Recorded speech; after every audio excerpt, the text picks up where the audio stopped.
Bismillahirrahmanirrahim. Assalamualaikum warahmatullahi wabarakatuh. Alhamdulillahirrabbilalamin. Wabihi nasta'in wa ala umuri dunia waddin. Wassalatu wassalamu ala asyrafil anbiya'i wal mursalin sayyidina Muhammad wa ala alihi wa sahbihi ajmain. Rabbi shrah li sadri wa yassir li amri wa hlul 'uqdatam min lisani yafqahu qawli.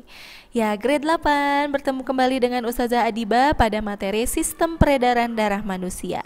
Ya, gimana kabarnya? Ustazah doakan semoga selalu dalam keadaan sehat walafiat. Ya, seperti biasa sebelum memulai pembelajaran, silahkan disiapkan buku catatannya. Kemudian Ustazah harap semuanya juga sudah menghadirkan hati dan pikirannya untuk mengikuti pembelajaran hari ini ya. Kita awali dengan berdoa terlebih dahulu seperti biasa. Jangan lupa istighfar ya. Berdoa dipersilahkan. Ya, alhamdulillah. Baik soleh-solehah, materi hari ini yaitu materi terakhir dari sistem peredaran darah manusia ya. Nah, Ustazah akan review kembali tujuan pembelajaran kita ya. Beberapa pekan lalu kita sudah membahas mengenai komponen darah dan juga golongan darah. Kemudian kita juga membahas mengenai organ-organ pada sistem peredaran darah ya. Ada kardiovaskuler, yaitu ada jantung dan juga pembuluh darah.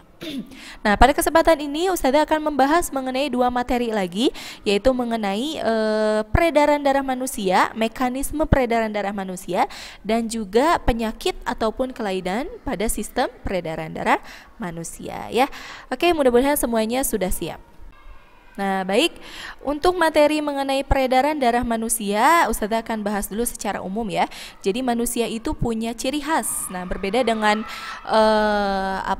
organisme lain. Nah, peredaran darah pada manusia itu dia disebut dengan peredaran darah tertutup dan juga memiliki peredaran darah ganda. Ya, kenapa disebut tertutup? Karena kemarin kita sudah belajar ya, organ pada sistem peredaran pada manusia itu contohnya adalah pembuluh darah. Nah, jadi darahnya itu mengalir atau beredar melalui pembuluh darah di dalam tubuh manusia. Makanya kenapa peredaran darah manusia itu disebut tertutup gitu ya. Dan kemudian peredaran darah manusia ini bersifat ganda. Disebut ganda karena mengalir melalui jantung itu sebanyak 2 kali ya. Kayak kita lihat apa saja peredaran darah pada manusia. Yang pertama adalah peredaran darah besar. Nah, peredaran darah besar ini berarti nanti mekanismenya dari jantung, darah dibawa ke seluruh tubuh, kemudian kembali lagi ke jantung. Makanya di sini bisa dilihat ya gambarnya itu tubuh manusia. Kenapa disebut besar? Karena ya ukuran tubuh itu besar gitu ya. Jadi peredaran darahnya itu kompleks, makanya disebut peredaran darah besar. Nah, kemudian yang kedua adalah peredaran darah kecil. Nah, peredaran darah kecil ini mekanismenya adalah nanti jadi dari jantung darah dibawa ke paru-paru, dan kemudian dari paru-paru baru dibawa lagi ke jantung. Dan peredaran darah besar maupun kecil itu dua-duanya saling berkesinambungan ya. Jadi nanti tujuan darah dibawa ke paru-paru yaitu untuk ditukar dulu menjadi darah bersih ya. Jadi ada pertukaran gas ya, masih ada kaitannya dengan sistem pernafasan. Jadi nanti di paru-paru dicuci dulu gitu ya istilah darahnya. Nah, kemudian nanti baru lagi ke jantung, dan baru dari jantung darah bersih itu disebarkan ke seluruh tubuh ya. Jadi saling berkaitan. Nah, ini ciri-ciri dari peredaran darah manusia. Nah, kita akan bahas satu persatu mulai dari peredaran darah kecil. Nah, untuk peredaran darah kecil, nah ya, organ yang saling berkaitan, bagian-bagian yang saling berkaitan kita singkat dengan bibi kangen pada seorang kiper ya. Nah, Ustazah ambil 2 huruf di kata masing-masing katanya. Jadi kalau bibi Ustazah ambil huruf B, kangen diambil huruf K, padanya diambil huruf P dan A ya, dan begitu pun sebaliknya. Dan kita akan terjemahkan ya. Bibi kangen ini kepanjangan dari bilik kanan. Jadi peredaran darah kecil itu diawali dengan bagian jantung sebelah bilik kanan, bagian bilik kanan gitu ya. Nah, kemudian untuk paknya itu kepanjangan dari paru-paru. Nah, baru yang ketiganya adalah seorang kiper. Nah, se dan ki kita terjemahkan menjadi serambi kiri. Jadi untuk urutan peredaran darah kecil ya, itu adalah bilik kanan. Nah, bilik kanan ini bagian dari jantung ya, paru-paru, kemudian serambi kiri. Jadi balik lagi ke jantung ya. Jadi bagiannya bilik kanan dan serambi kiri. Nah, darah yang membawa pembuluh yang membawa darah dari bilik kanan ke paru-paru, nah itu adalah arteri pulmonalis ya. Masih ingat arteri pulmonalis ya? Jadi pembuluh darah arteri, tapi arterinya pulmonalis karena berkaitan dengan paru-paru ya. Nah, ini berbeda dengan arteri aorta. Kalau arteri aorta itu biasanya darahnya kaya akan oksigen gitu ya. Nah, ini kebalikan. Justru kalau pulmonalis, arteri pulmonalis itu kaya akan karbon dioksida. Kenapa? Karena logikanya darah itu baru mau dibawa ke paru-paru, dan paru-paru ini kita anggap sebagai mesin pencuci dari darah tersebut gitu ya. Nah, makanya darah yang dibawa ke paru-paru itu kaya akan karbon dioksida dulu. Nanti di paru-paru akan terjadi proses difusi udara itu ya, yang pernah Ustazah jelaskan.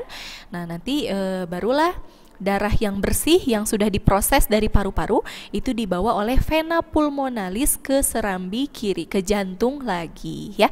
Jadi alirannya adalah dari bilik kanan oleh arteri pulmonalis yang kaya akan karbon dioksida, darahnya dimasukkan ke paru-paru. Di paru-paru terjadi difusi udara, terjadi proses pencucian darah tersebut, kemudian dialirkan kembali ke serambi kiri ya oleh vena pulmonalis ya. Nah, vena pulmonalis ini berarti kaya akan darah yang bersih ya. Nah, darah yang banyak mengandung oksigen karena logikanya tadi di paru-paru sudah dibersihkan ya.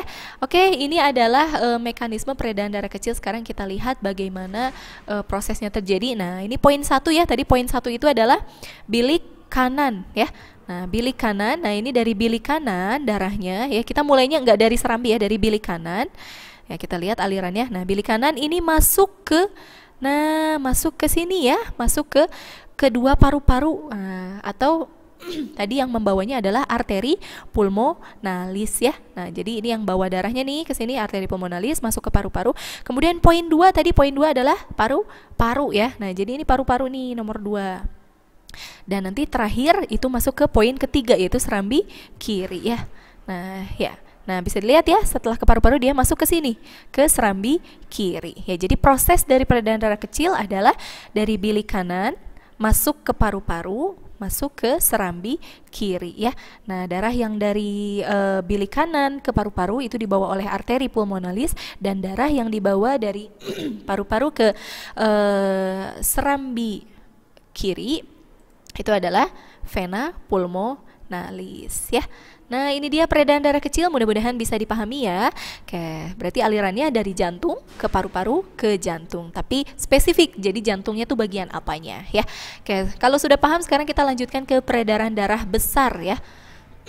Nah, peredaran darah besar, Ustazah singkat jadi Bibi kira Tuti seorang kasir ya. Jadi alirannya tadi mekanisme secara umumnya adalah jantung, kemudian ke tubuh, langsung ke jantung lagi gitu ya. Nah, kita terjemahkan Bibi kira ini kepanjangan dari apa? Nah, ternyata dari bilik kiri ya, dari bilik kiri, kemudian ke tubuh, poin nomor 2-nya, dan yang ketiganya adalah serambi, dari seorang, dan kasir dari se dan ka. Nah, terjemahkan menjadi serambi kanan ya. Jadi bibi kira, bilik kiri, tubuh, dan serambi kanan ya. Nah, dari bilik kiri ke tubuh ini dibawa oleh, nah ingat ya,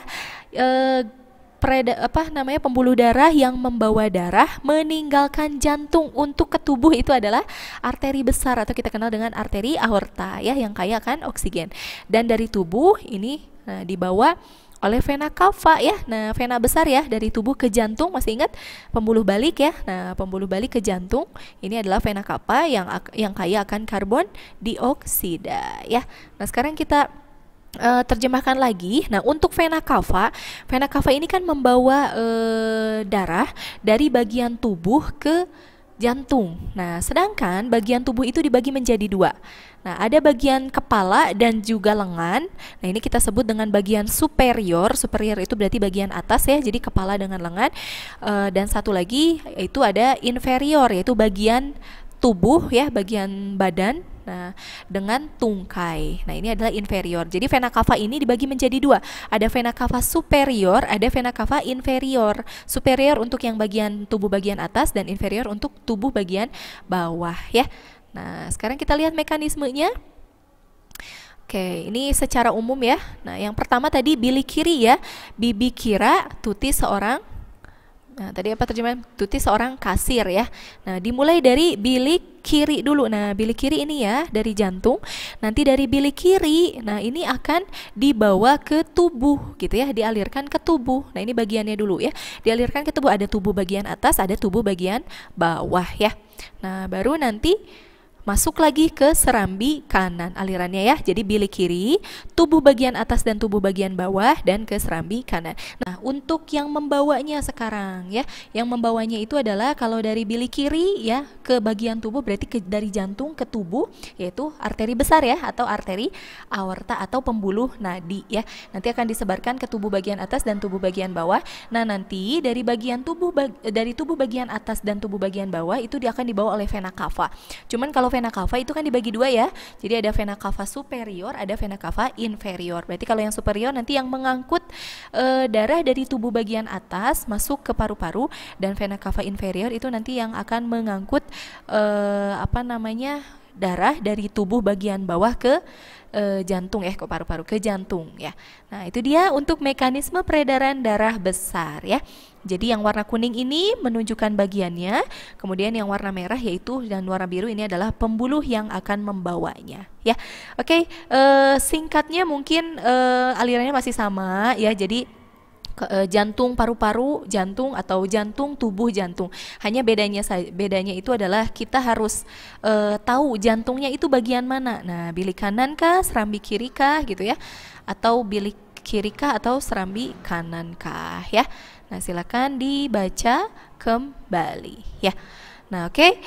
Selanjutnya Ustazah akan membahas mengenai penyakit atau gangguan ataupun kelainan pada sistem peredaran darah ya. Nah, ini mungkin lebih bisa langsung dibaca ya, poin-poinnya juga sudah jelas. Nah, untuk gangguan atau kelainan yang pertama adalah keracunan gas. Nah, kalau keracunan gas ini bisa berbagai macam ya, tapi umumnya orang keracunan itu biasanya karena karbon monoksida ya. Nah, karbon monoksida ini nanti akan membentuk karboksihemoglobin. Nah, kalau waktu di sistem pernafasan kita pernah belajar ya bahwa udara yang gas yang tepat untuk diikat oleh hemoglobin itu adalah oksigen, akan membentuk oksihemoglobin. Nah, ketika udara yang masuk itu adalah yang diikat oleh hemoglobin itu selain oksigen, maka dia akan menjadi racun. Nah, contohnya adalah ini karbon monoksida yang diikat oleh hemoglobin akan membentuk karboksihemoglobin. Nah, ini mengakibatkan hemoglobinnya akhirnya tidak mampu mengikat dan juga mengedarkan oksigen gitu ya. Dan akhirnya apa? Biasanya nanti dia keracunan, kolaps. Kenapa? Karena oksigennya tidak tersebar gitu ya. Dan dapat terjadi karena menghirup asap rokok ya, asap rokok, kemudian kendaraan bermotor. Dan karbon monoksida ini dihasilkan oleh biasanya dirasakan oleh perokok pasif gitu ya, terutama bayi mungkin. Nah, kalau misalnya orang dewasa mungkin masih dalam proses pengikatan oksigennya itu masih bisa dioptimalkan. Tapi kalau anak-anak gitu ya, ketika masih kecil biasanya ini yang berbahaya gitu, karena kemampuannya berbeda. Nah, selanjutnya ada anemia. Anemia ini, kalau anemia ini adalah kekurangan hemoglobin. Nah, sedangkan kita tahu bahwa hemoglobin ini punya fungsi sebagai pengikat oksigen. Nah, jadi ketika hemoglobinnya kurang, produksi hemoglobin itu ada di eritrosit ya, di sel darah merah, rendah ataupun kurang, biasanya dia kelelahan. Kenapa? Karena kekurangan oksigen tadi gitu ya. Jadi anemia itu kurang darah betul, tapi darah yang dimaksud adalah sel darah merah ya. Sel darah merah itu kan punya fungsi khusus yaitu untuk mengikat oksigen. Jadi orang yang anemia biasanya dia pusing gitu ya, pucat gitu, karena tadi kekurangan oksigen. Nah ya, selanjutnya ada leukemia. Nah, leukemia ini adalah kanker darah tapi khusus untuk sel darah putih ya. Produksi sel darah putihnya lebih banyak atau terlalu banyak atau tidak normal gitu ya. Nah, jadi sel-sel leukositnya yang harusnya sudah matang, ini tidak